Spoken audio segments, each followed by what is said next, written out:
喜欢吃梅干菜吗？今天就分享一个自制梅干菜的详细做法，非常简单。下面看看是怎么做的吧。首先要选菜，选什么菜呢？要选水分比较少的菜，像雪里红、辣萝卜、英子、芥菜和小白菜等都可以，只要水分比较少的都行。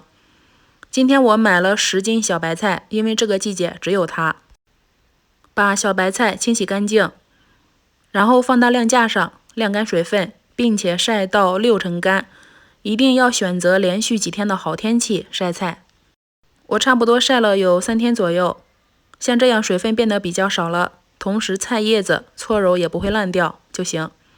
个人感觉用菜叶子做的梅干菜比菜梗子更好吃。先把菜头用剪刀剪掉，等一会儿加盐搓揉小白菜的时候容易施展。放到一个无油的盆中。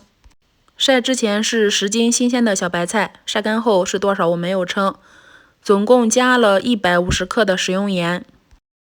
稍微咸一点没事，戴上手套，把里面的菜汁搓揉出来。搓好之后还要把多余的菜汁挤出来，然后放到一个干燥无油的坛子里面。菜汁要挤得干净一些，菜汁多做出来容易发酸，并且按压瓷实。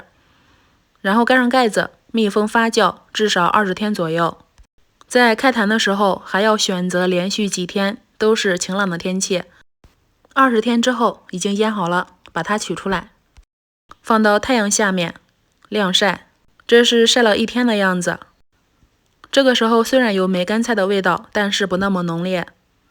差不多晒了2天，晒干了。晒干后就要进行3蒸3晒了。这是第一蒸，冷水上锅，开大火蒸15分钟。蒸好后先不要急着开盖，先关火焖上3个小时再开盖。蒸的时候你就会闻到梅干菜的香味了。这是第一蒸第一晒，梅干菜的味道就已经出来了。把它晒干后再进行第2蒸第2晒。